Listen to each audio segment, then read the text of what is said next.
What is going on, everybody? Thank you all so much for tuning into this live stream segment of For the People podcast. And of course, as always, I am your humble host, Niko House, back for the second time today. And I am back with another very special guest. Today, I have activist, fitness junkie, academic. I mean, what everything you want to. This man is a jack of all trades. He is what I like to call modern day Renaissance man, and he is running for governor of California against Gavin Newsom. Everybody, welcome to the show for the very first time, Dr. Butch Ware. How you doing, Doc? Appreciate you coming on. I'm doing well, man. It's an honor to be with you. Glad we could make this call happen for sure. Yeah, man. I know we've been trying, man, but like I said, time difference of kids, man. It's crazy. We both got workout schedules that we got to work around too. So that's another piece. Exactly, man. So first of all, let me just say, I had not known for a while until maybe a few months into your campaign that you were a doctor as well. Like, and I'm really big on, I know that I don't feel like you are, but I'm really big on making sure to make that designation, because I was listening to the way you speak and the way you reference history so often, and you just quote things off the top of your head. I'm like, yo, there is no, I mean, you can be educated, but like, there's no way this man doesn't have a PhD in something. So, yeah. Well, I mean, just the PhD, not a real doctor, right? I mean, not a medical doctor. But yeah, no, the PhD is in history from the University of Pennsylvania. I defended my dissertation back in 2004. And I mean, I started my academic career, with tenure track positions, eventually tenure positions at some of the top research universities in the country. My first job was at Northwestern University, which was, top 5 for my field of African studies. My next job was University of Michigan for 10 years. That's a top 5 history department. That's top 5 too. Yeah, exactly. I got light beef with them. I'm a Tar Heel, so we got light beef with them. We always compete. I understand. I mean, and that's fair, because those are 2 of the top, public institutions, in the country. So, it's a righteous beef, or at least it was back when public education meant something. And then I've been here at UCSB for 7 years. So we're actually coming to you from my office, today. So yeah, I mean, I've told my story quite a few times. My father had a 6th grade education. I try not to wear, a degree like heavy, and I don't try to put on airs around people. But I mean, everything that I do is rooted in a sound foundation of knowledge and research. That's what I'll say. Yeah. And I feel you, because I oftentimes, I don't like to mention the UNC thing. I do it whenever like people are challenging me. They're like, you don't know what you're talking about. I'm like, bro, the school I went to, we actively practice grade deflation. Like, you don't get an A just because you got an A. You had to be the best A's in the class to get an A. And that's the type of stuff that we were dealing with. And you're right. Whenever public school and public institutions, especially Michigan being considered one of them, I think Penn's private, right? Penn's private, yeah. Penn was private. But Michigan's a public Ivy League as well. Michigan, UNC, there's a few others out there. And like, you had to really, especially as a Black man, and people don't really understand this aspect of it. You are actually at I don't know how to say it in English, but like basically, you're at the will of a bunch of white academics who, the moment that if you speak out too affirmatively and too assuredly of yourself, they actually they'll almost complain and use that against you. Right. Real talk. And people don't know about that side. Right. Yeah. I've had that happen to me where I've had to like defend myself and explain. One of my friends, actually, just as a brief aside, used all of my notes to study, put all of my answers down on the test, like not word for word, but basically almost word for word, because he didn't have a chance to. He's white. He got a higher grade than me. So when we went to the advisor's office to figure out why he ended up getting a higher grade than me, when I was comparing, I'm like, yo, this is the same thing. In fact, you got answers wrong that I got right. Yep. Man, when I tell you this teacher just said, he was looking at me like he didn't know what to say. He got defensive, he got offended, and I'm just like, well, no, but you said this is right. And so is he wrong or am I wrong? Yeah. And it happens. It's survival, especially for Black males at these institutions, is brutal, and I mean, so I do appreciate, shouting out the title for that reason. People don't know that there are actually 2 Black women for every Black man at There. every degree level, from associates through PhD.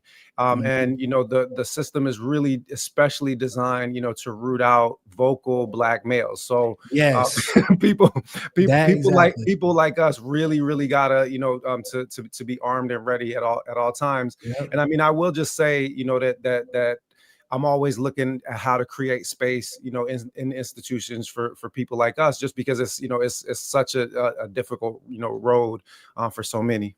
It really is, and I'm glad, you know, I'm glad you brought that. That's why I had to shout the doctor, because, man, like I said, it's a people don't know, man. They expect you to not do well, and then the moment you actually you are confident in what you are saying, you're willing to defend, and you know how to defend what you're saying, argue your points effectively. Now you're a threat, and now they start to do like an inferiority complex that kicks in. I'm like, man, he went through all, and you be cooking. I'm like, boy, let me go on. I'll be in my bathroom sometimes. I'll be sitting on the toilet. I'll be like, damn, man, he is cooking. I'm like, because I'll be literally just saying it out loud because my wife doesn't speak English.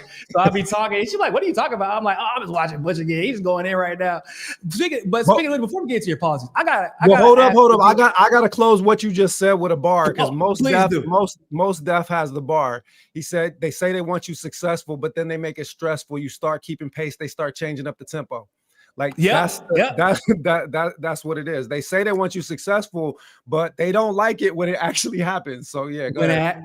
Exactly. So I gotta start off by asking, so Gavin Newsom has been put on this pedestal lately, and that's one of the reasons I gotta have Butch on, because I feel like there's no one better equipped to explain this fallacy that just because Trump is an evil fascist, that somehow means, and he's insulting Gavin Newsom and constantly attacking Gavin Newsom, that somehow means Gavin Newsom is not also just as guilty of engaging in some of the fascistic behavior that Trump engages in. Can you break down for the people who may not know any better, who might be, you know, accustomed to watching only legacy media, just how problematic Gavin Newsom is to the working class of California?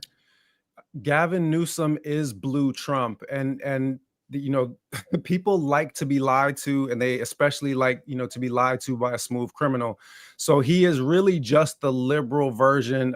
You see what I did there? Well, he's just the liberal version of Donald Trump. So a lot of the policies, you know, that they pretend to be resisting. So, for example, we just saw Gavin Newsom announce that he is using CHP chips, California Highway Patrol, to create crime reduction squads in the Central Valley. So they pretend as though they are resisting, you know, the imposition of this ICE police state, you know, federalized, you know, control over Los Angeles in order to supposedly quell, you know, Los Angeles has fallen and all of these stuff. And Gavin Newsom makes videos saying, why are you picking on little 4-year-old girls? You know, you know, take your fight with me. Whereas he's doing that with one hand. With the other hand, he is literally extending Trumpian policies.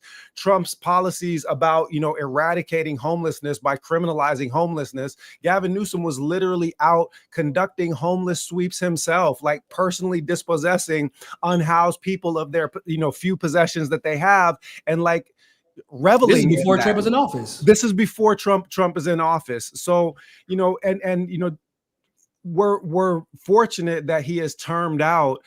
He can't run, you know, for governor in California, but our blessing is the nation's curse, because he is obviously being groomed as the Democrat candidate for the presidency. And what they're going to find out, you know, frankly, is, you know, why vote Republican light when you can just vote Republican?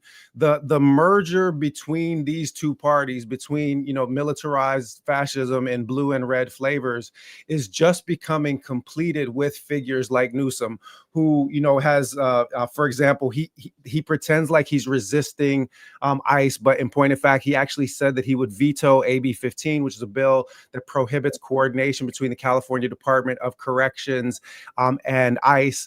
Similar to what the LA City Council did. Yeah. So all of this is just to say that it's just a show of being on opposite sides to get it, and it's red meat to the blue MAGA base. And the blue MAGA base is essentially just convinced that something must be done to resist Trump because Trump is the problem.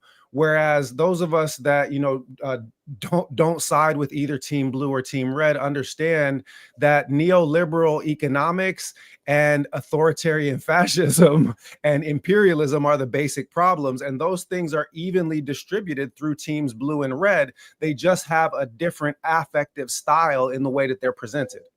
Yeah, I feel like it's incredibly important because I feel like Gavin Newsom has been able to just skate. And that's one of my fears going into this next election, because I've actually predicted, like maybe 3 elections ago, I said it was going to take about 3.5 elections for people to figure it out, because they had to get over the Bernie wave. They believed in Bernie. Then it was Bernie telling them to believe in the Democrats. I'm like, they have to be disappointed. Like, they got to learn. And I didn't expect it to literally come in the shape of a genocide, but like, that's what it took. And I'm like, and now we're at the point we have to wait for MAGA to finally finish being disappointed with Trump, which I mean, we're seeing friction within MAGA because of the disappointment in Trump. Sure. And so what it looks like they're doing now is setting up for a Gavin Newsom type of candidacy, where he's a pretty face. I mean, this is the guy who literally was able to cheat on his wife, or with his campaign manager's wife. With his campaign manager's wife, yeah. Yeah, and still win in the middle of an election. That was a wild show, y'all. I was like, that's crazy. Gavin Newsom is special. If you can do something like that, get away with it, I'm not gonna lie to you. I'm like, oh, he's a problem, because I mean, we almost ended him, though. I mean, just for the record, Green Party back in 2003, Matt Gonzalez, running as a Green candidate for mayor of San Francisco, got 47% of the vote against Lil Gavin back in 2003. And Gavin barely survived, and his career would not have happened at all. They're extremely vulnerable in a state like California to a disciplined, Green message. And I'm just going to be blunt about this. The Green Party has never had a candidate like me. Not in any of their electoral cycles have they had somebody that can, represent on an authentic basis the Black radical tradition, socialist tradition, practicing, Muslim, and capable of communicating, in a way that reaches working class folks and more educated folks. So we're going to beat the brakes off of this Democratic establishment, and it's going to hurt them real bad in their 2028 presidential plans to see the state of California go green in 26. And it's looking like, because y'all have can you explain really quick for people who may not know the electoral system of California, because they don't know y'all have phases of the election that other states don't actually have? Yep. So basically they rigged a jungle primary to try to make it so that it will always be red versus blue, which means that the primary has only the top 2 people advance. And that primary takes place, mark the date, June 2nd, 2026. Okay. And that was designed by the duopoly, by both parties, essentially to just assure that they never have to deal with a non-corporate owned political movement or candidate or party. But the problem is that they it's the scene in Menace to Society. You're up, right? Because what they don't realize is that in a state like California, there are as many independents as there are Republicans, and the state leans far enough towards the left that you actually expose yourself to the risk of a third party candidate coming from the left and getting to that second place position. So what does that look like in June of 2026? Well, let's look at June of 2022 as an example. So the second place finisher in 2022 got 17.7% of the vote. That's all it took to create a one-on-one matchup between that Republican candidate and Gavin Newsom. You get me 17.7% of the vote, 18% of the vote, 20% of the vote on June 2nd, 2026, and the duopoly is broken forever. And the reason is that whichever Democrat candidate that is, and it's looking like it'll probably be Katie Porter, is going to have to deal with me on a debate stage from June until November. Oh my God. Oh man, that would be a blessing. I ain't gonna lie to you. That would be but here's the thing is that we already know how that shakes down. So a lot of people that are outside of the state, and even some people that are inside the state, don't know, but we had the first open candidate forum. It was held by Service Employees International Union, SEIU Local 1000. It's the second largest union in the state. So they held an open governor candidate forum. And so they invited me to the forum. So the Democrats had to sit there while I beat the brakes off of them for 4 hours. And when they did a closed door vote of the membership, they asked best candidate and the candidate that both best candidate and the candidate that you want to hear more from. We won that hands down against everybody in the room. And you could literally hear the sound of Katie Porter and her team panicking and trying to make calls to get me off of any future debate stage. But the thing is, it's too late. Genie's already out of the bottle, because we have the APAPA candidate forum that's coming up on September 8th. And I'm on that. So they're going to have to deal with me on stage again.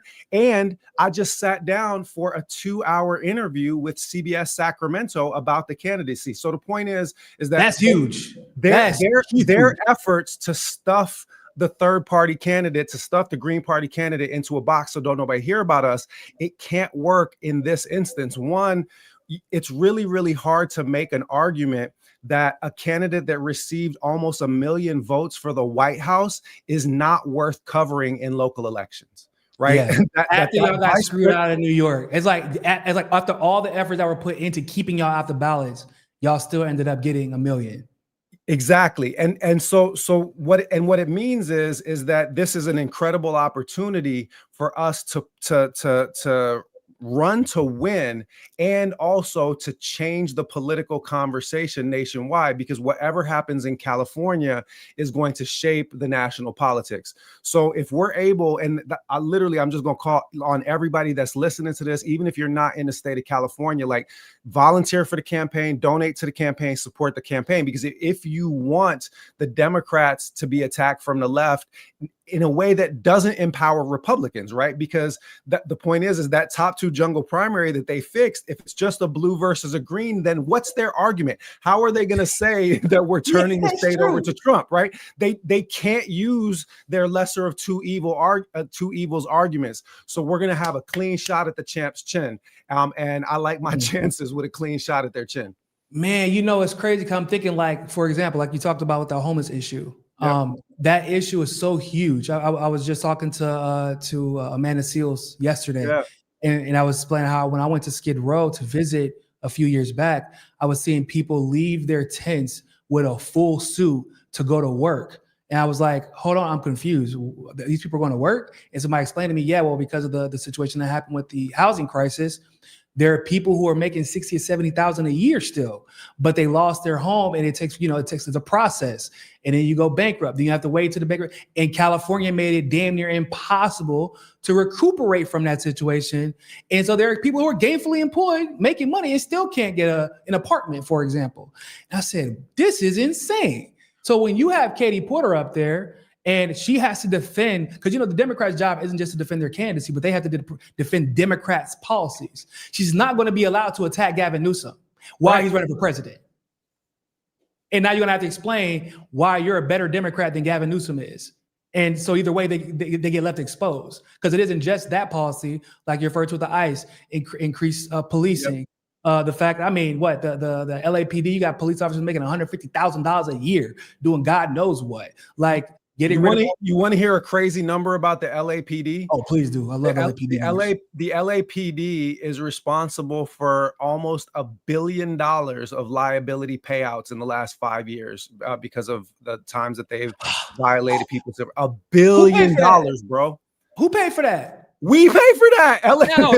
That's crazy, because what I heard is we can't even dish out reparations because it's not the taxpayer's responsibility. I didn't have slaves. So I was curious as to who paid for that and why the Republicans are not complaining about the fact that their police state is costing taxpayers dollars. I just wanted to clear that up. So let me rewind this and take us back to where you started. So the first, I'm gonna come to the homelessness and the housing crisis in a minute, but I just want to say something about what you said.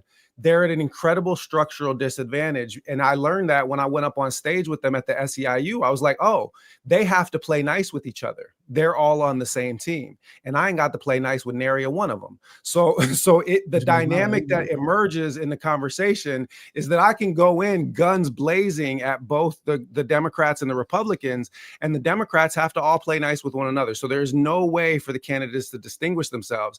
And essentially my job is just to remind everybody that they're all Gavin Newsom.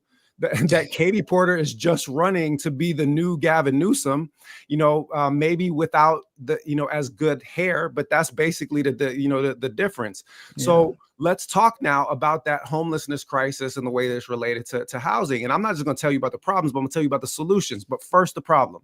So I have students at UCSB that live in their cars, right? And Gavin Newsom's solution, as they're criminalizing homelessness and poverty in the state with vagrancy laws that take us back to 1865 Mississippi, right? Where you're basically using vagrancy laws to start locking up, poor Black folks. Which is insane. They created a carve out in the vagrancy laws for students. So it's like, yeah, you can be arrested and sent to jail if you're found sleeping in your car, but if you have a student ID, it's cool. So in other words, we're not going to solve the problem of our students being homeless. We're just going to let our students be homeless while we locking up all the other homeless people. Like, that's the kind of madness and insanity that we're dealing with. And it gets worse because that Gavin Newsom administration over the last 5 years has spent $25.4 billion supposedly addressing the homelessness crisis in this state. And the average number of people sleeping on the streets per night has increased from 120,000 per night at the beginning of that period to 187,000 per night now. Now, where did all the money go? Yeah, go ahead. Where the money going? Exactly. Well, so that's the point. So I can tell you where the money's going. The money's going into the poverty industrial complex. The money is going to NGOs and to developers. It's going to NGOs that are there to alleviate homelessness, but the CEO of that NGO will write for themselves from the people's money a $430,000 a year annual salary, right? So on the one hand, it's going to people who literally get wealthy off of poverty pimping. And by the way, that's what the Democrats have always done with the Black community. They do it with the Latino community, with all marginalized communities, is that they want to keep us broke because there's a lot of money in treating the symptoms as long as you don't address the cause. And then the other part, and you heard this from every single one of those candidates on stage, they all talk about building new housing, building new housing, building new housing. No, literally in the city of San Francisco, there's 14 empty units for every homeless person that's sleeping on the streets. The build new housing argument is literally just handouts to developers, which is exactly what the Newsom regime has been doing. So if you want to know where the money goes into those NGOs and it goes into the pockets of developers. Oftentimes they'll have to have like 3 affordable housing units in a complex, and they'll still get tax money. Like, they're literally just feeding right out of the trough. And when I come to our administration will put an end to all of that because I don't have any of those corporate developer buddies that I got to make sure they eat before anybody else eat. It's so my dad's basically the entire half of my dad's side of the family lives in California, including my sister. My sister's a single mother. She has to live with her mom still because she put herself on the list to get affordable housing. And she lives in Northern California, outside of Oakland. And like, there's never any housing available. And I'm like, well, is it your finance? Like, what is it? She's like, oh, I'm just on the list. Like, okay, so like, what? How does the list work? Oh, they just put you on the list and you wait. So when do you know it's your turn? How did they determine? I have no idea. I said, hold on, but I thought that they were building all these houses and stuff. But she's like, yeah, they're there. I'm like, so what are they waiting for? Because they really don't want to solve the homeless problem. They don't want, they want to be able to continue to increase rent because the rent, oh man, rent in Cali is crazy. The way it's been going up, even in quote unquote rent controlled areas, it's insane. And like, you basically, every time I visited like San Francisco, Northern California, my grandmother lived in San Pablo, like it's like just everybody being smushed together, being forced to live on top of one another, which, by the way, is not a sane way for people to live. Like I've seen problems that have literally come about because there is enough space, but it's not being allotted to anybody, and then it's simultaneously unaffordable. And now you're forcing people into this fake hustle culture that's unnecessary. Right. My cousin has 2 or 3 jobs. My sister's like trying to work 2 or 3 jobs. My dad, who's damn near about to retire, just got done with a surgery, but is still instead of retiring the way he's supposed to, he has to pick up another job to support himself. And I'm like, for what? I thought y'all have all these benefits in California. I thought they were prepping for this type of stuff. And it's like the money's just being thrown out and burned. The money is being thrown out, it's being burned, but it's also being hoarded. I mean, so the Democrats will throw around the number that California is the fourth largest economy in the world, which I mean, it's technically inaccurate. If each of the states was separate, we would be the third largest economy in the world, behind just China and Germany, right? Wow. But the bigger issue is that it's the number one state with respect to wealth inequality. Okay, so just for an example, just in Silicon Valley, there are 9 households that control $683 billion worth of wealth. Okay, $683 billion worth of wealth. And alongside those 187,000 people that are sleeping on the street every night, the state of California, check this out, Niko, the state of California has 186 billionaires, more billionaires than any other state. So we have this massive. That's how more billionaires than damn near every other country. Like other countries combined don't even have that much. Not even close. So all of that's just to say, and this, look how I won the crowd at the SEIU candidate forum. I said, listen, they keep talking about, the fourth largest economy. I literally, I'm a professor, so I turned to the crowd. I said, are y'all feeling that prosperity right now? And the whole room was like, no. And I said, well, let me tell you why you're not feeling that prosperity. And that's the issue. So literally a 2% tax increase on those 186 billionaires would make it so that nobody in the state of California that makes $100K or less would have to pay a penny in state taxes. But we are all kicking into the kitty, and they the ones that are cashing out. So let me tell you the solution to the homelessness crisis and the affordable housing crisis. So it's a 2-part solution. So the first is just understanding the nature of the problem.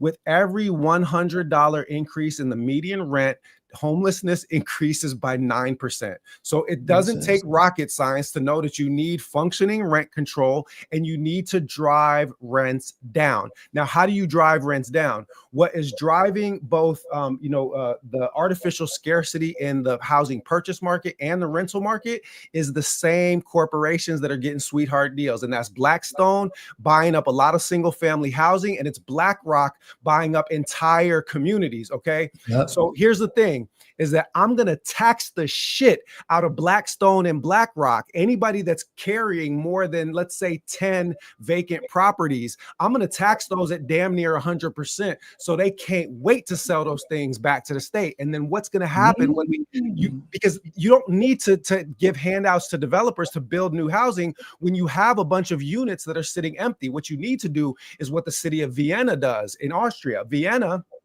43% of the rental units on the market are state owned, and they're run at cost rather than for a profit. So what that does is it provides essentially a natural socialist market incentive that drives the rents down in the private sector. It ironically forces capitalists to engage in capitalism. They have to compete. Rather than just, than being subsidized, so because what we have right now is socialism for the wealthy and capitalism for the poor, and we just need to flip that, right? Yep. We have the caricature that they portray communism or socialism as. That's correct. What I explain to people. They're like, it's just taking money from the poor and give it to the rich. Exactly. But that's capitalism. That's what y'all living in right now. No, that's not it. No, that's literally what's happening. Y'all complain about this every day. Well, no, because then that would be communism. Well, the caricature of communism, yeah, that's whatever you're complaining about, the idea that you're complaining about, you're living in. It's definitely capitalism that's doing that thing and getting you to think that it's the other guys that are doing it. So, exactly. just look at the simple elegance of this solution, right? Because it solves what's creating the artificial scarcity in both the home purchase market and in the rental market with one bullet. And you don't have to devise a whole new regulatory system for rent control. So what that did in Vienna is that now the average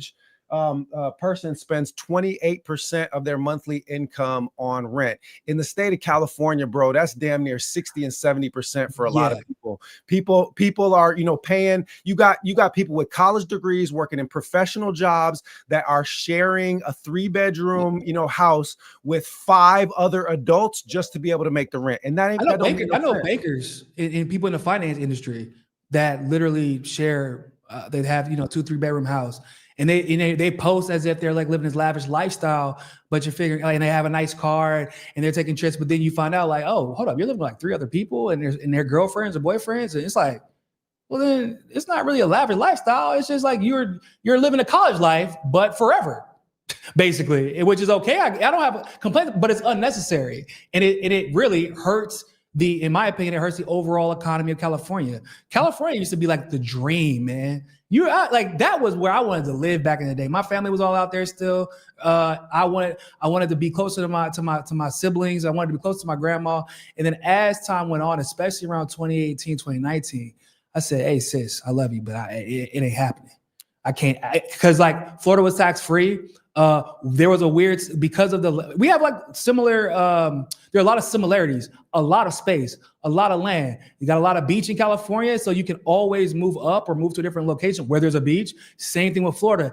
And before the pandemic, because Florida relied on tourism and so many people coming from out the state to live there, like they did not let people mess with the real estate industry, and it worked until the pandemic happened, and then it didn't anymore. And then Blackstone and BlackRock came through, and that was it. Miami, South Florida in general, became one of the most expensive areas in the country out of nowhere. And people who lived there their entire lives had to leave. Well, and I mean, look at what's been happening nationwide since the pandemic. You have seen the billionaires in this country literally double their wealth. And the bottom, now one study indicated, they said the bottom 60%, which is like, okay, the super majority of the American population, does not have enough income to maintain a basic minimum standard of living. So we've essentially become an entire nation of paupers just so the billionaires can hold a little more money. And I'm gonna tell you what I said at that SEIU candidate forum. I said California should be a place that has lots of millionaires, and it should be hell on billionaires. And the reason is that like China has the second largest number of millionaires in the world. I'm not against commerce. I'm against extractive capitalism. Why? Exactly. Because those 683 billion that are sitting in Zuckerberg's vault and a few other vaults, if that is distributed amongst 10,000 millionaires instead of a handful of billionaires, then that is wealth that circulates in the economy. That is the success of people's small businesses. So now let me tell you the other part of the magic bullet that solves the homelessness crisis. We already talked about how you handle affordable housing in ways that helps homeowners and renters. But the first thing that we're doing, the first 100 days, I'm declaring a public health emergency in the state of California and creating a publicly available universal health care option for every person in the state. Wow. And the reason is that the Democrats have almost passed universal health care 5 different times. They passed it twice when Schwarzenegger was governor in 2006 and 2008 because they knew he would veto it. In 2022, they wouldn't bring it to the floor for a vote because they knew it would pass. So they're intentionally keeping it down. So I know that we can get it passed, but I'm not going to wait till we pass it. I'm declaring a public health emergency on day one and having a universal health care option that is comprehensive of mental health care, addiction, vision, and dental. Because as soon as people have it, they're not going to want to give it back. And they ask, how are we going to pay for it? Yeah. It's easy. We already pay in the state of California 70 cents on every healthcare dollar that's spent in the state. If you remove the insurance middleman rent-taking class, the Brian Thompsons of the world, then they're taking literally a 30% cut off of every single healthcare dollar that's spent nationwide. So literally all you have to do is to balance it is to take the middleman out of the equation and have the tax dollars that we're already spending go to cover our healthcare rather than to cut a check to the Brian Thompsons of the world before anybody gets their care. Y'all have one of the most like I want to say almost complicated healthcare systems, right? Because of the health insurance companies and how they were able to manipulate the process and making it seem as if it's because y'all have more access than other states, but in actuality, like somehow those health insurers were able to finagle their way into limiting California's options, right? And then they can start, if you don't pay back your bill, isn't there like a way to garnish your tax or something like that? The state of California has all kinds of arcane and Byzantine financial pathways that are designed to preserve the profits of the healthcare industry, which provides neither health nor care. And it goes back to this fundamental error in neoliberalism, right? Which is that And a lot of people, they hear the word, but they might not understand what it means. It's not a new kind of liberal. It's not about your view on social policy. Both the Democrats and the Republicans are neoliberal in their economics. And what neoliberal economics is it's essentially Reagan's trickle-down economics. Yeah. It's the private sector gets a cut off of the top of everything. And the thing is that does not make sense when it comes to basic functions and services. You can't have private corporations collecting a toll in front of your healthcare or in front of your other basic needs. That is it is a profoundly exploitative structure that just does not need to exist. If you remove the middleman, then you're going to get the same service at lower cost, or you're going to get better service for the same cost. And right now, instead, literally, it's just a cut that's taken off the top. So if you do those two things, right, and have universally accessible healthcare that's comprehensive of mental health care and addiction care, and you are also resolving the homelessness crisis at the root, all you then have to do is a small stipend of universal basic income for people that are on the street. And let me just explain like what that looks like. Quite literally, that 25.4 billion that I mentioned before, over 5 years, if you had paid every person sleeping on the street $25,000 annually, it would have come back cheaper than the 25 billion we already spent specifically on homelessness. Well, that's like, crazy. do you see how crazy that is? Do you? That's that's what happens. It is believable. It's believable. It's like, yeah, that makes perfect sense. Of course, we're not doing it. because the thing is like I often say, there's two. One, who funds you runs you. So if all of your donors are those wealthy corporations and that poverty industrial complex, and they're the key donors to your campaigns, then you're going to make sure that the solutions that you devise serve them. Because if all you have is a hammer, then every problem looks like a nail. And if all you have is neoliberal economics that gives a cut out to corporations or to private enterprise first, then you're going to solve every problem in a way that serves those interests. And the thing is I'm coming in without any corporate interest. We don't accept any corporate money. My job is just to serve the people. Say that again, because I want people to understand. Can you just, if you don't mind, I don't want to interrupt you, but this is a big issue right now, because Zoran Mamdani, what's happened is that he said he was not going to accept anything from corporate interest, except any money from billionaires. But we've seen this like workaround where super PACs have been taking money under Mamdani's name, but he is not rejecting them, saying that he doesn't want the money, saying that he doesn't want that support, and reaffirming his initial position. I find that to be problematic. I don't know. I want to know what your take is on that, because when you say, I'm not going to allow myself to be backed by corporate interests, I take that as, I don't care how you try to spend the money on me. I don't want your money.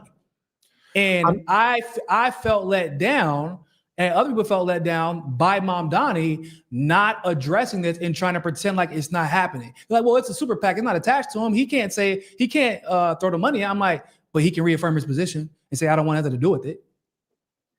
Yeah, I mean, so the problem that you're identifying is obviously a major problem, but it's rooted in an even deeper and simpler problem, which is, if you are running with the D next to your name, then you are essentially always running with genocide money in your pockets, whatever your PACs or your corporations are.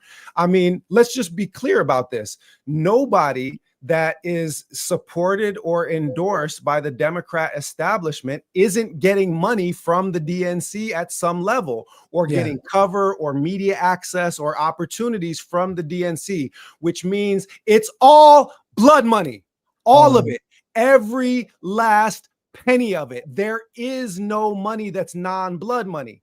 So, and you're giving back to the DNC. So you're giving because of Act Blue. Act Blue takes a percentage of your donations. Act Blue takes a cut. Act Blue takes a cut off the top. So this is the thing, is that I was rooting for Zoran to win because my people in the Muslim community in New York City vouch for him and his personal character. I knew his dad. I know his dad. He was an academic mentor for me early in my career. Wow. But I always understood that this was going to be the problem that Zoran was facing. And I'm just going to be blunt about this. Like, I'm still rooting for Zoran. I hope that he gets himself right, because the reality is he does not need them. And he's going to. That's the crazy part. That's what I'm like, bro, you don't need these people. Why are you ingratiating? He broke them. He broke them, and he does not have to play nice with them. But I'm gonna tell you what I told my wife. My wife, you know, Mexican American, first generation, you know, two undocumented parents that are now both documented. So she came up in a different version of the same struggle that I came up in, you know, as a single mom, you know, teenage mom, you know, dad, you know, had a 6th grade education. I said the real problem is, frankly, and I hate to say it in this way, but a lot of these middle-class kids do not know how to fight. They do not understand what it actually feels like at the bottom. Like Aosi Pelosi, she did not grow up in the neighborhoods that she reps. You know, like she didn't. You know, grew up in the suburbs. We would know. We would know. And the thing is it's like if you come up a certain way, you know, you're either going to completely sell out and just become a black capitalist the way that 50 Cent came up or the way that Jay-Z came up. You know, I guess it's rappers that are first occurring to me on that score, or you are going to be somebody that is just 10 toes down for the impoverished and for the working class because you're constantly looking for solutions that would have worked for your people. Listen, my dad spent the better part of 20 years on the streets in DC battling homelessness and addiction. When I'm thinking about how to create solutions in the state of California, I'm not thinking of homeless people as a nuisance. I'm thinking about how I could have saved my dad and all of the other cousins and uncles and aunts and sisters and non-binary people that are on the street now that mean everything to someone, and that they shouldn't be treated like they can just be robbed by Gavin Newsom for a photo op as part of him running for president.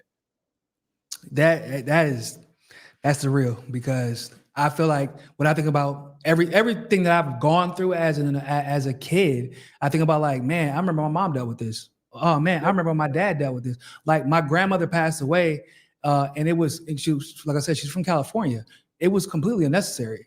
They failed her. The medical system in California failed her. They gave my grandmother codeine after she had multiple strokes.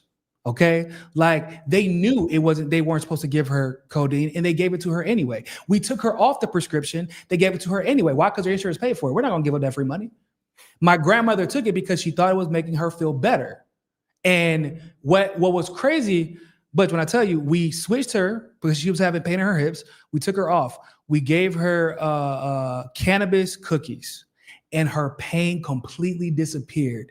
And she was crying because she probably had she had one stroke, but then she began to realize like I probably had more strokes because I was trying to deal with this pain. And I was told that this was the only solution because my doctor that I trusted kept telling me this. And I'm like, well, grandma, that's his job. It's his job to get as much money in the pockets of the pharmaceutical industry as he possibly can. And they don't care if you have to die in order for him to do that. And unfortunately, because of the strokes, she forgot that she wasn't supposed to take codeine. The doctor, but when we were transitioning her from California to North Carolina, the doctor gave her one more prescription of codeine, and my cousin didn't realize it whenever he was putting the medicine in her bag. My mom went to work, came back, my grandma had a stroke, and then she had another stroke while she was in her sleep, while she was passed out, and that was it. Because she took the codeine because of her, she had forgotten. And that's all it took because the system failed her. God rest her soul, man. I'm so sorry to hear that story.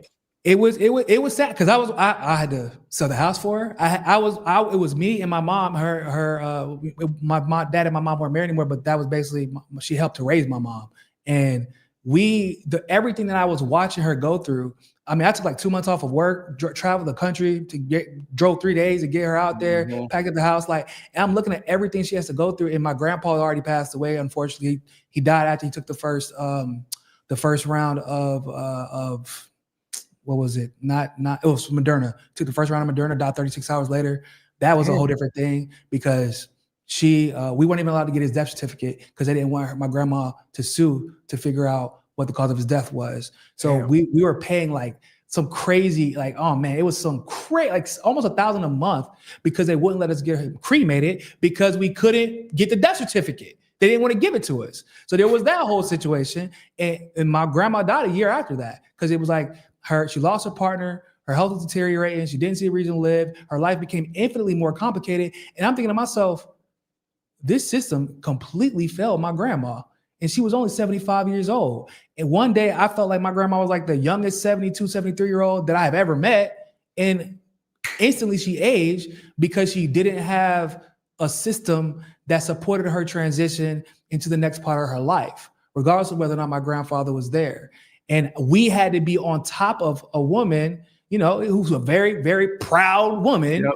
You know how it is. Like, she's a very proud woman, hard-headed as hell. That's my grandma. I love her. I'm dealing with that with my grandmother in Georgia right now. You know what I'm saying? Like, she don't want nobody to see her having to deal with certain things, but like, we're trying to make sure that she gets the care that she needs. So of course I can relate. But I mean, people don't understand that this is violence. Like, it is violence when people can kill with the stroke of a pen and cash a check for doing it.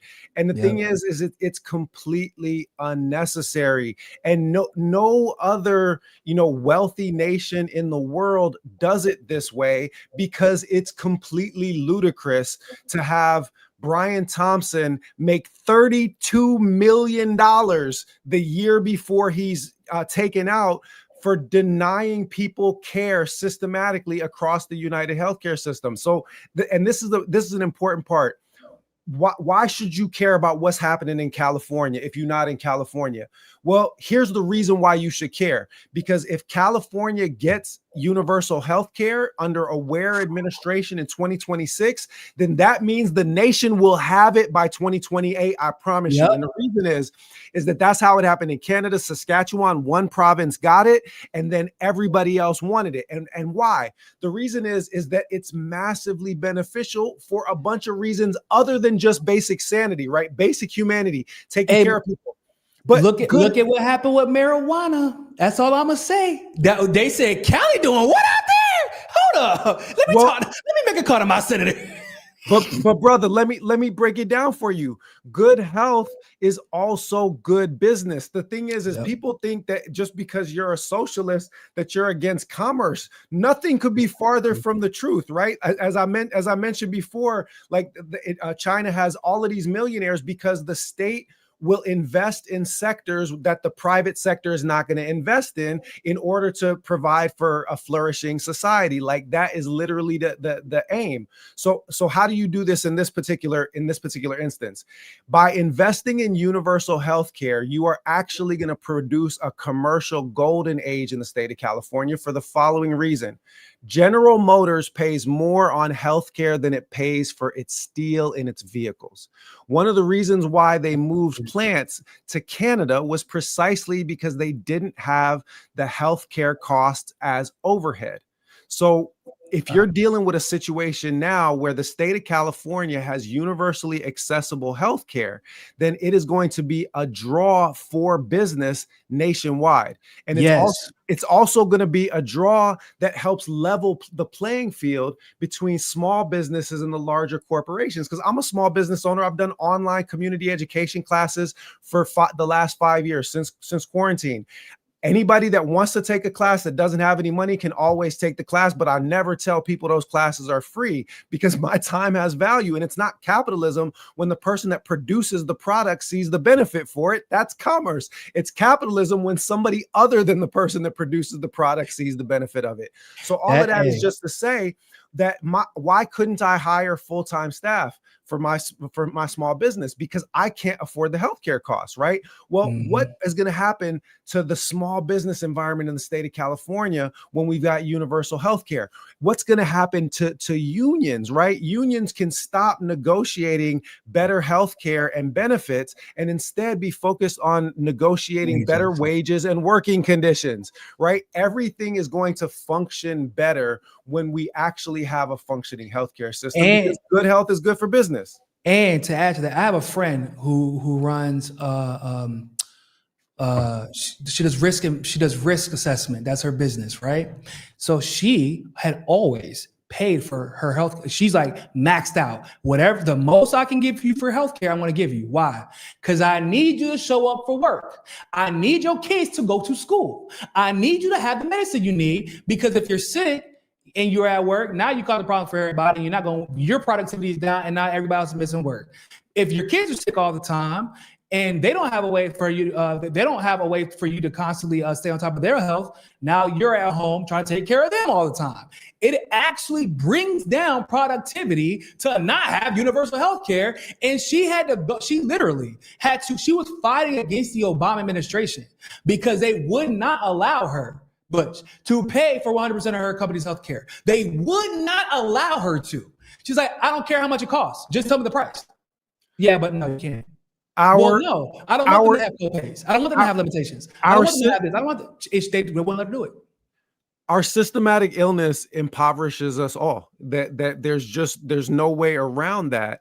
And it's part of that same neoliberal logic is that you've got to let, corporations take a cut off the top before, anything happens. And that simply cannot continue. We're being, impoverished. Like that's what happens with late stage capitalism. Late stage capitalism, it's like a game of Monopoly where all of the spaces are taken. So all they can do to increase their, income is to put more hotels, to charge higher and higher rents on every single thing. So now it's all of our public services. It's all of our housing, every single thing. And that's all they're doing is just squeezing more out of us. The thing is we have these elections and people don't understand like the power of elections in this environment because the corporate takeover of the media is so complete. The corporate takeover of, our social media environment, essentially our social media environment is controlled by 4 Zionists, like literally. 4 Zionists and a bunch of bots. And a bunch of bots. Yeah, literally. So people got to understand that the calculus that said that electoral politics is not part of the solution. One, it was always incorrect. Like that was the reason why Malcolm was doing voter registration drives because it mattered. It was the reason why Kwame Ture said the vote is the tool that I use to organize my people. It's the reason why Panthers like Huey P. Newton ran for Congress and Bobby Seale ran for mayor because electoral politics always had a role in revolutionary struggle. However, under these circumstances, it's even more urgent because the corporate takeover of so many other domains is so total that these pesky little things called elections are essentially the only weak point left in the armor of corporate capitalism is people still actually have the capacity to vote these bums out onto the street. And so that's what I tell people often because I'm like, so we acknowledge that there is a problem with the electoral system. That does not mean you abandon the electoral system. Just like you acknowledge there's a problem with the healthcare system, you're gonna stop going to the doctor. Like, no, you seek to solve the problem. And I say at the very bare minimum, when it comes to electoral politics. So first of all, there's ballot measures that you still need to pay attention to. That's huge. There's a level of accountability that can only be had if you participate. If you never participate, we're never gonna figure out they cheated. How are we gonna go to court over an argument that never got started? Right? There's not a complaint that was lodged. How are you gonna lodge a complaint? You never participated. So that is one of the reasons I tell people, I'm like, you gotta vote. I understand the pessimism. I understand the resentment. I understand the corruption in the system. I understand all that. And you still got to get out and do it. Because what do we see happen in Missouri, for example? We found out that they wanted guaranteed healthcare benefits, guaranteed paid leave. We found out this Republican state is actually progressive as hell. And what did they find out? That their legislators were not legislating on their behalf. That's what we found out about their Republican legislators. So right over my shoulder at all times is El Haj Malik Shabazz Malcolm X. And I'm gonna tell you, so I read Malcolm's autobiography when I was 15. I converted to Islam before the end of the week, and that was the beginning of my personal faith tradition and also my induction into the Black liberation tradition. And here's what Malcolm said. Malcolm said, "We are not outnumbered, we are out-organized." Yes. We are not outnumbered. We are out-organized. And then he said, "Never let your enemy tell you how many of you there are. Never let the man that you are against form your opinions for you." So when we start convincing ourselves that we can't make an electoral impact, understand that that is decades of conditioning. But Malcolm also said, He said to the black community in 64, he said of the Democrats, he said, you put them first and they put you last. And that makes you a chump. That makes you a political chump. He said, we are going to go knock on every door in Harlem and we are registering every face behind every door, not as a Democrat nor as a Republican, but as independent. And the only reason why I'm not running as an independent in this election is because we need a political party alternative rather than just a candidate or a cult of personality. We need organizational capacity, because what we have the opportunity to do in this moment is to utilize the Green Party structure to be built into an actual opposition party so that we can channel our energy from mobilization around specific issues like ICE abolition, like police brutality, like Palestinian liberation, and turn those into a single political movement that attacks at the root of the problem. Because as the great Kwame Ture said, revolutionaries don't just mobilize around issues, revolutionaries organize against systems. And what I would add to what Kwame Ture said is that a political party is always a crucial part of how you channel the people's energies from mobilization to organization against the system. Yes. So that's what we're trying to do. Yeah, we saw that happen with actually George Galloway when he left Labor and he formed his own party and won. And I'm like, what? And I'm like, you did that? You know, I'm thinking, because we were watching it while it happened, and he did lose, I think, the second time because the Labor Party and the other parties came out so heavily trying to crush him. But then they have to let me know, I'm like, you're telling me it took all of the UK to unite against this man, and he just created this party for them to oust him? And we have parties that have been established. I'm like, yeah, we're not doing enough. And I know like the system is different. But I said, we're not doing enough. And there has to be a level of accountability there that a lot of people don't want to reckon with. They don't want to reconcile as to like, man, like maybe I'm just not doing enough. You ever think about, and we're not acknowledging problems because there's, like you said, there's close personality issues. There's a lot of ego involved in politics. I'm sure that you learned that while running as vice president. You deal with things within your own party that no one wants to admit happens, but it does. And I'm talking as somebody who's I've been a consultant for a campaign. I've worked within the Green Party before. I was a surrogate for Jill Stein's campaign in 2016. I saw what members that did not have the best interest of the Green Party involved try to do to her. They try to take Jill down. They tried to take Jill down in 2016, 100%. And I witnessed it happen. And I'm like, y'all on the same team. I'm confused. And it's like, well, nah, there's some people who it is a vanity project for them. And and others are paid operatives. I mean, I'll just be clear about that. Like COINTELPRO is a real thing. And I mean, I'll just, as somebody that all of my political models, are from the Panthers, operational security is the principal focus of my campaign. Is like nobody gets on, like we run it like a mob organization. Nobody gets in unless somebody that's already in is vouching for that person with their own head. Like, I love it. I'm just saying. Because they don't know. People don't. They think it's a joke. They think it's not a joke. It's not a joke, bro. They be running moles. They run moles. They're paid operatives. I had to deal with that during the 2024 campaign. They sent people in, like that to infiltrate Jill's team specifically to take me out. And the crazy part is that I identify. Bro, I had been in politics for a week, and I said, there they are, right? and people. And people inside didn't understand, like the urgency of what I was trying to tell them. So I'm like, listen, it's y'all's operation. I just understand that those people cannot be anywhere near me or any part of my process. And then a few weeks later, it all hits the fan, and those people all have to be summarily dismissed because what was happening in the night come out to the light of day. And I'm like, I tried to tell y'all, like first of all, I'm glad they listened to you, because there's so many people that, well, I don't want to ruin the relationship. But like, nah, bro, like if they're a mole, they're a mole. We don't got time to be playing with people's feelings. Like, I don't care. Not if you are humanity's best chance for survival. I mean, you got to understand that these corporate parties are either going to destroy us through a nuclear apocalypse or through an environmental apocalypse, or more likely both. If you do not play against them to win, then you are selling humanity short. Like you have to be, and listen, I'll be blunt about this. My criticisms to the Green Party National Steering Committee, I've made those public since, and I told them right after the election, I said, this is a group of people that has been happy to be on the field and not playing to win. And y'all messed around, you know, when y'all brought me on to this, because I don't do anything except to win. And we need to build this as an organization to win, precisely not because of ego, but because the urgency that's needed to meet people's basic needs, we are not meeting that with an appropriate level of urgency as a party.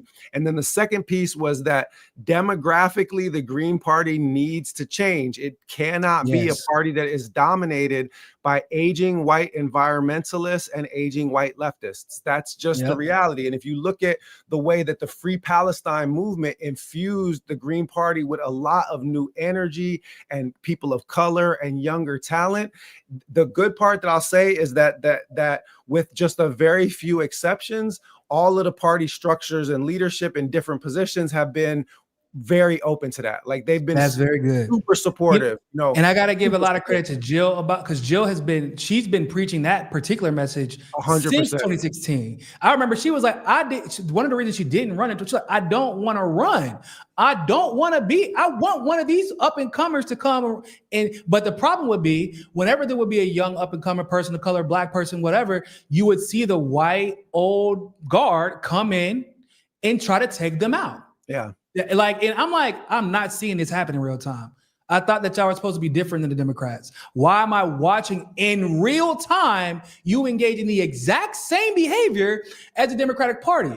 And so I'm glad that you actually aired that out, because there are a lot of people who have been skeptical, not about necessarily your candidacy, but if I've brought you up in the past, they say, oh, I love Butch. I don't trust the Green Party. I got questions about the Green Party. Listen, bro, I got the same questions. And that's why we're building what we're building. And I'm just going to say it this way. Is that and you know this from having worked, you know, with Jill's campaign, there's a very different structure between the Green Party and a live campaign. And what happens is that ultimately the successful, visible campaigns will redefine the parameters of the party. That's what Zoran doesn't understand, unfortunately. It's what Obama didn't understand. Obama could have broken the corporate Dems if he wanted to. He really could have.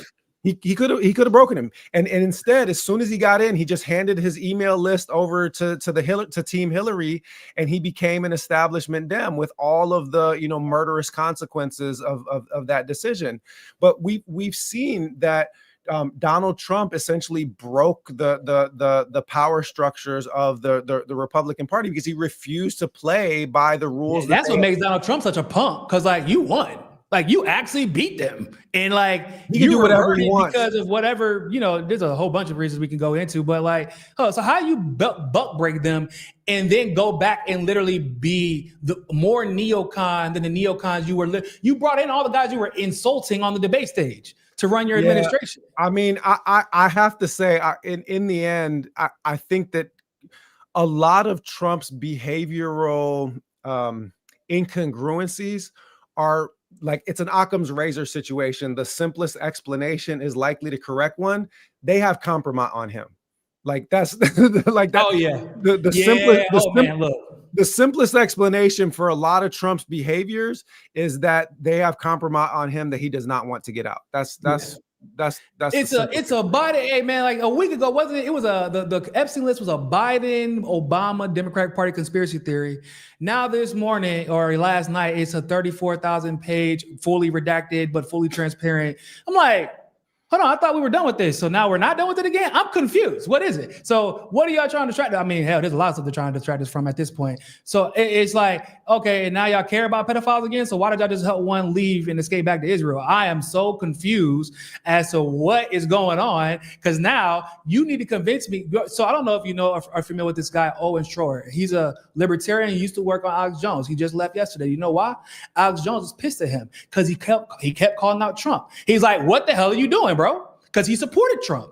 He's like, the bare minimum. I don't think you're gonna get everything right, but you're gonna release the Epstein list, right? Because you ran on this, and you're not going to purposely get us into wars for Israel, right? And the only things he expected Trump to not do, he did the total opposite. And Alex Jones freaking out and fires him. And it's after, by the way, he found out. The journalist admitted that he hadn't gotten raised since 2018. So there's that. That's a whole different thing. But I said the schism is. This is what I said. I said it's going to take a few election cycles because you're going to figure out who actually I believe in giving people grace, right? Especially, and I believe in conversing. I'm friends with Owen. I agree with that. We've talked. He brought me on at a time as a leftist and let me go in on Elon Musk on InfoWars, on his show, The War Room. He let me go in on Donald Trump. He let me go in on on the corporate giveaway that was the CARES Act and neocon. I'm like, bro, you going to let me keep on talking. You're not going to interrupt. You're not going to. And I'm like, okay, so this is different. This is a different kind of situation. But I know Alex Jones. And this is once they get back on air, like, to the degree where they weren't as censored as they were, and all of a sudden let back on all these platforms the moment the genocide in Gaza started, I said, once they get back on air, Alex is not about to allow this to fly. Because he's being popular by trying to be the best version of an honest journalist and tell the truth, even when it's inconvenient. And lo and behold, this is what happens. I'm like, I'm saying, it's so much getting exposed right now. And it's almost healing to a degree. It sucks that people are getting screwed. It sucks that we have to see the worst before we can get better. But it's because the disease is getting identified for the medicine to be created. And that's what I feel like. That's where I feel like we're at right now. The Epstein class is the best way to describe what the ruling class is. It's a bipartisan group Literally. Of Democrats and Republicans who behave as though they are above the law in every conceivable respect. And the pedophilia is just the most extreme logical extension of the idea that these are people for whom there are no rules because their money makes the rules. Yep. And so, like I said, everything that's been taking place in night is being exposed to the light of day, and sunlight is healing. Literally. I mean, that's the reality. And I'll just say one thing about this is that, and people need to understand this, and especially those, because this is actually true for both a lot of the Trump voters that are not like explicit white supremacists. I mean, everybody in America is implicated in white supremacy, including, Black folks. Like, that's part of the problem. Is that white supremacy is threaded through all of our institutions. If you talk about like the Green Party having a white supremacy problem, I can't deny it, because every institution that exists inside the United States has a white supremacy problem. So like that's the baseline ambient temperature of America is white supremacy.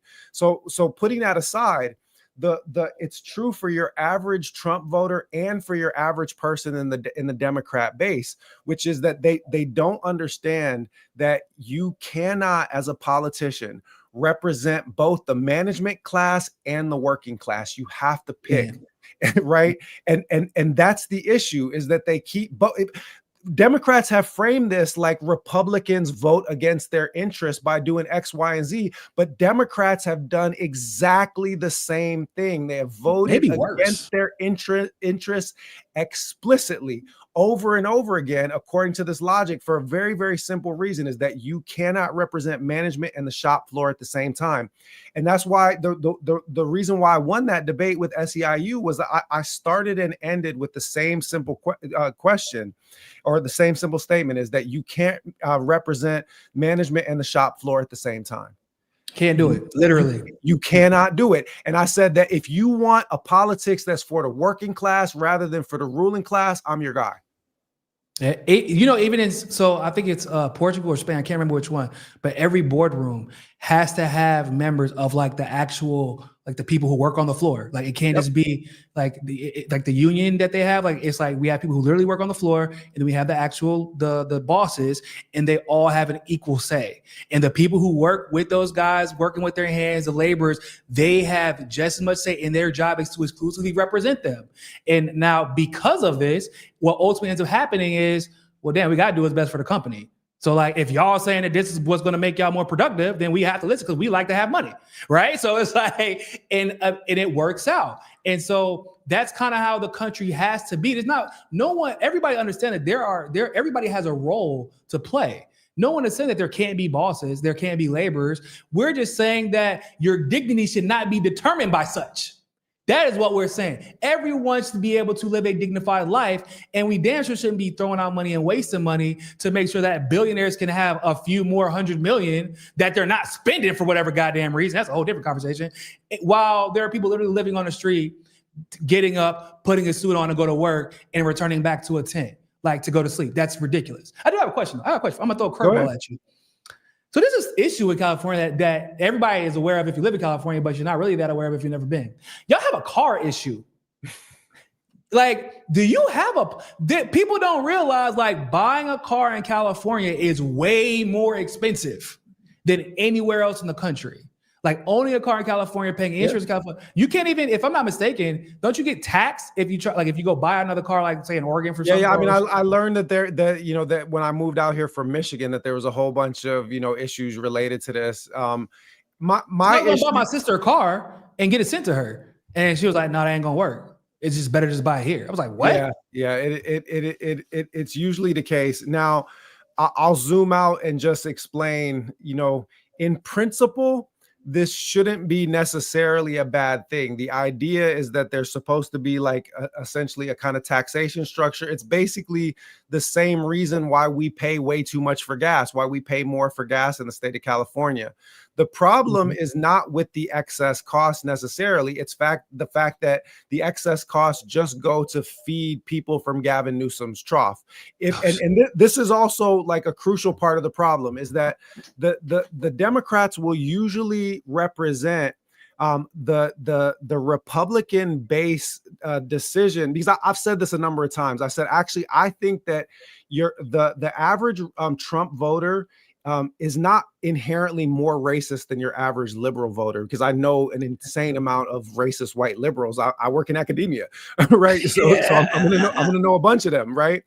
But the issue is that most Republican voters don't see a difference between blue criminals and red criminals, and all other things being equal, would rather pay lower taxes. Right? That's literally the basic calculus that goes on in their heads. So the Democrats have to portray this as an unethical decision. Oh, you're unwilling to contribute to the overall betterment of society because you're selfish. You just want to keep taxes down for yourself.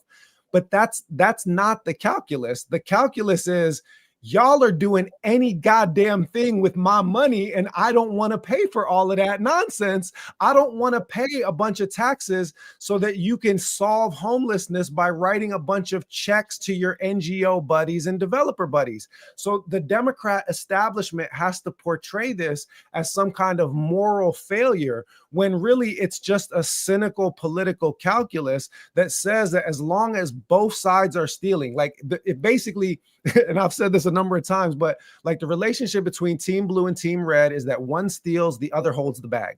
That's literally that's all they do.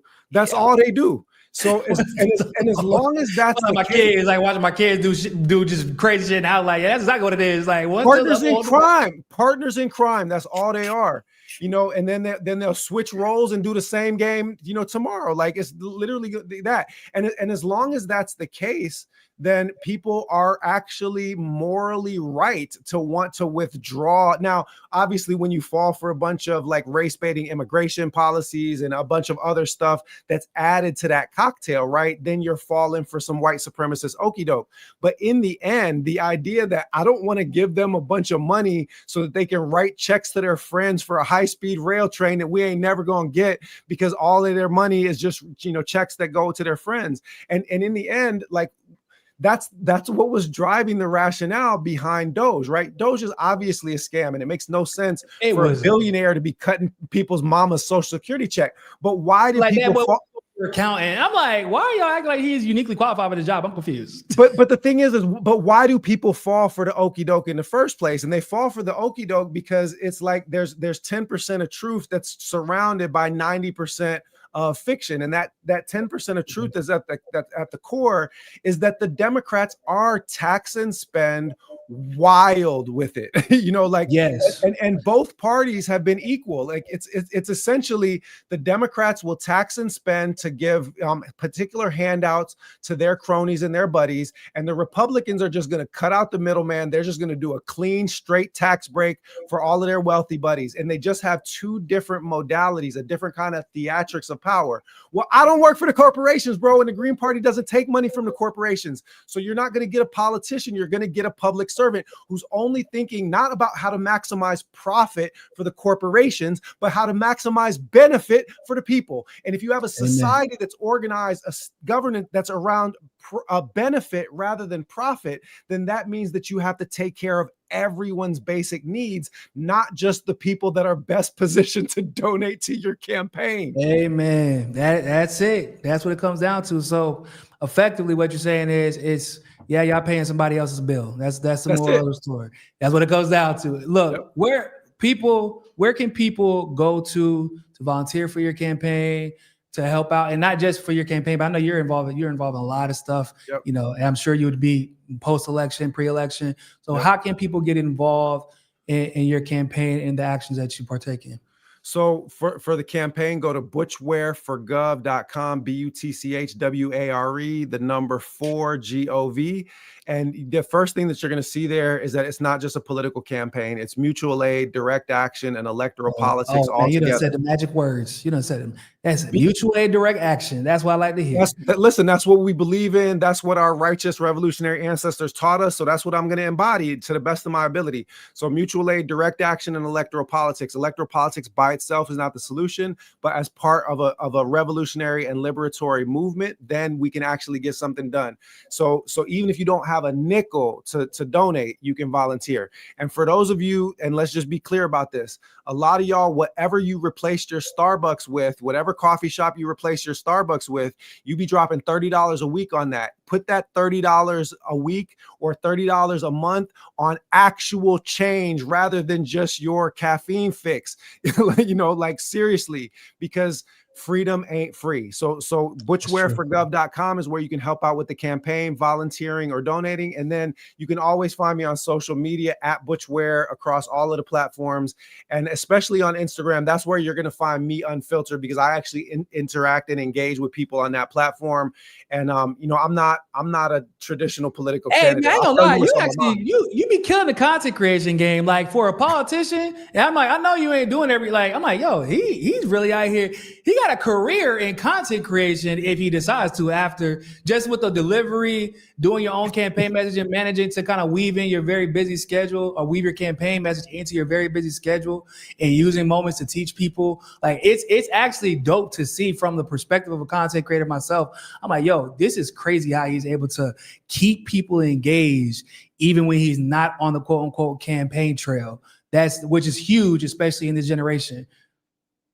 Yeah, I would love to have, like that conversation, really, because I think that that's actually one of the most important ways that we can grow is by taking advantage of the way we utilize social media. And I'll just be honest, I was never on social media. I got on Instagram the week George Floyd was murdered in 2020. Because that I realized that like whatever I was teaching in community environments or in university classrooms or organizing, I needed to broadcast that to as many people as possible, because it was clear for me that we were entering endgame from there. And everything is just, making that clear. So we need to, to usher people through this revolution with care. And we should be thinking about how to use our platforms to educate and to inspire, because that attention economy is pulling people in a lot of negative directions. And we have to learn how to pull them in liberation directions. Yeah. And I got to say, and I appreciate too, because for those of you who don't follow Butch on Instagram, and I really suggest that you do, Butch actually is one of the very few people with a major platform that will actually engage with you when you disagree. He will converse with you. He doesn't he's not going to shout you down. He's very intentional in the way he's not assuming that you're engaging in bad faith. Like we know when somebody's engaging in bad faith, but he doesn't assume you're engaging in bad faith. He will talk to you in a way that he's trying to get an understanding from where you're coming from, and hopefully you can get an understanding where he's coming from. And even if y'all disagree, like he isn't going to post another video and just pretend like the last video didn't happen. He's going to stand on his business and continue to explain, continue to educate. And that's a far cry away from what we see from most politicians who post and run. I mean, I actually believe in public accountability. You know what I'm saying? Like, I think that that's important. I think that that's like, everybody that raised me, you know, taught me that, you know, like you hold yourself accountable in public and allow yourself to be held accountable, especially when people do it in good faith. But even when people are your enemies, if they have a truth that they're telling about you, then you need to have enough like security in your own heart to be able to hear it and adjust accordingly.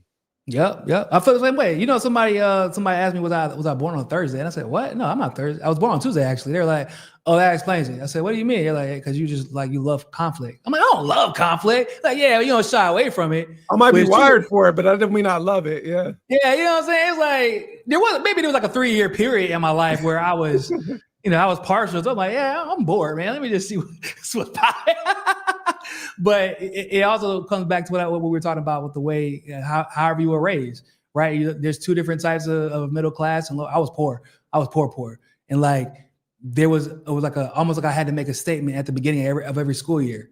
Like, yeah, because especially when I started doing debate, like, because everybody was like, oh man, he's like a nerd now. And I was like, yeah, but also like, you can still catch the hands, dog. Like, catch these hands. Yeah, you know what I'm talking about. Like, y'all know what time it is. They literally started calling me the IntelliThug.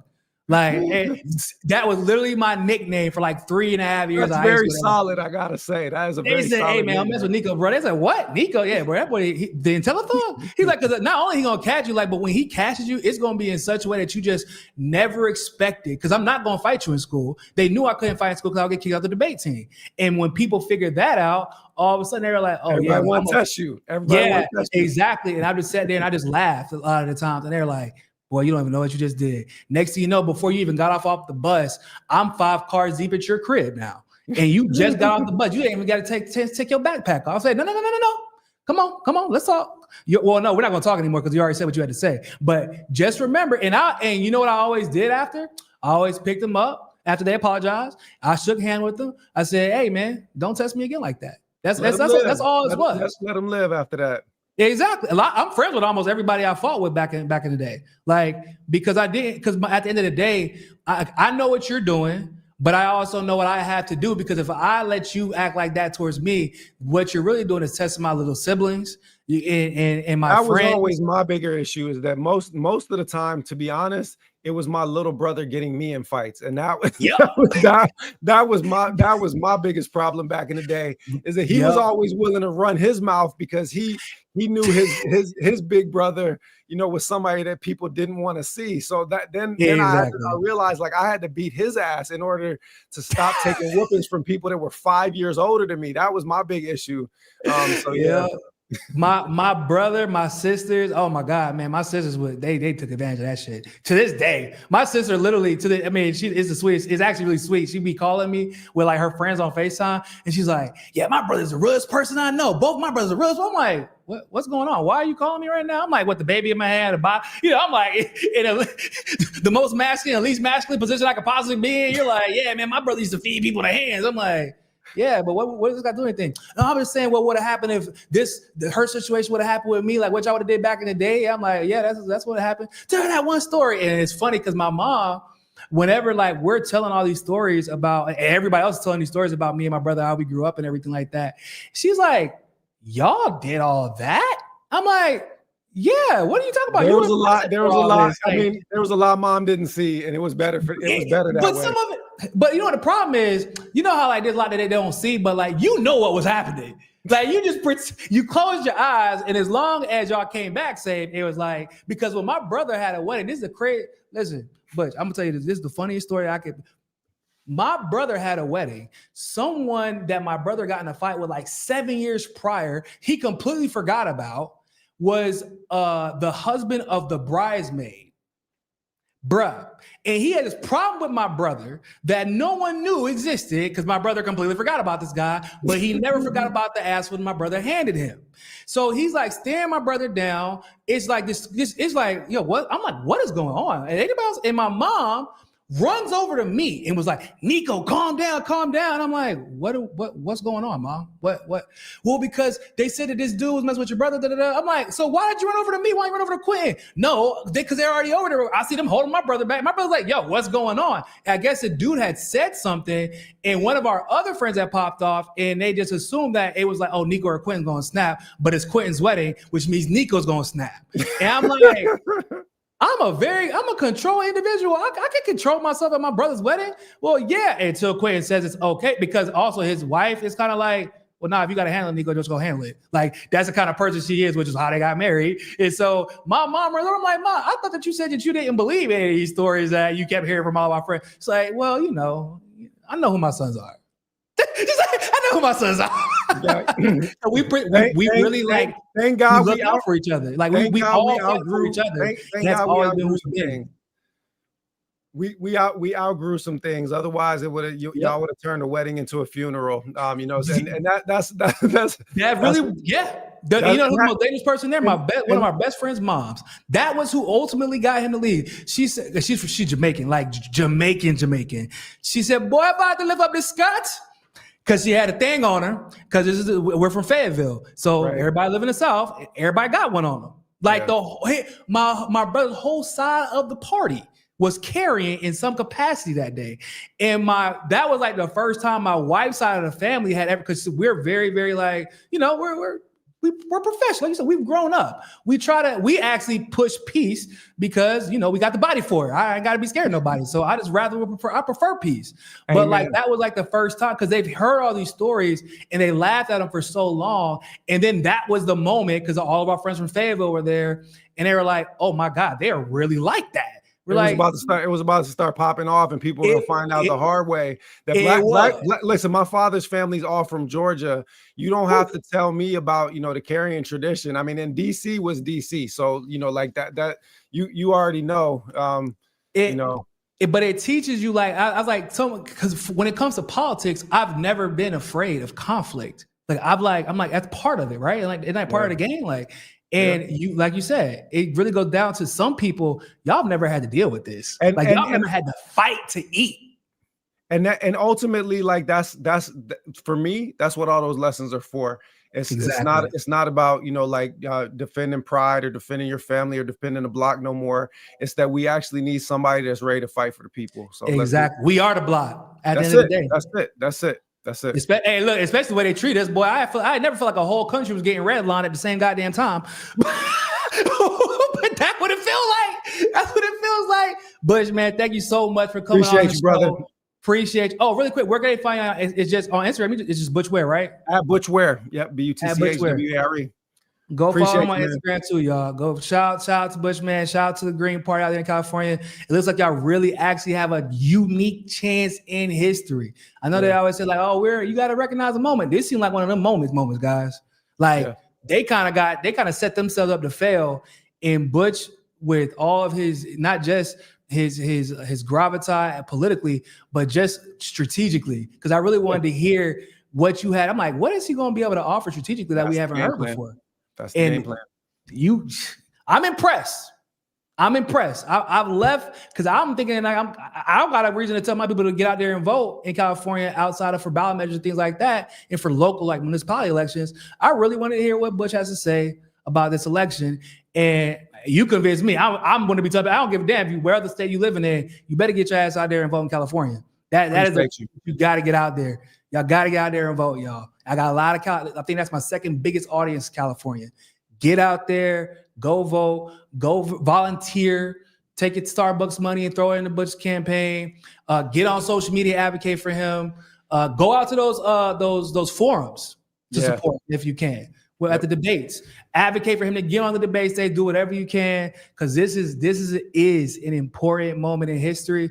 And as Butch so eloquently said, where California goes, the rest of the country goes. And that's the proof is in the pudding. So thank you so much, man. I appreciate it. For everybody else, thank you also for tuning into this live stream segment of For the People Podcast. Make sure you like this video. Make sure you share this video. Comment afterwards for the rewatch crew. But always remember, more than anything else, find your balance. Peace.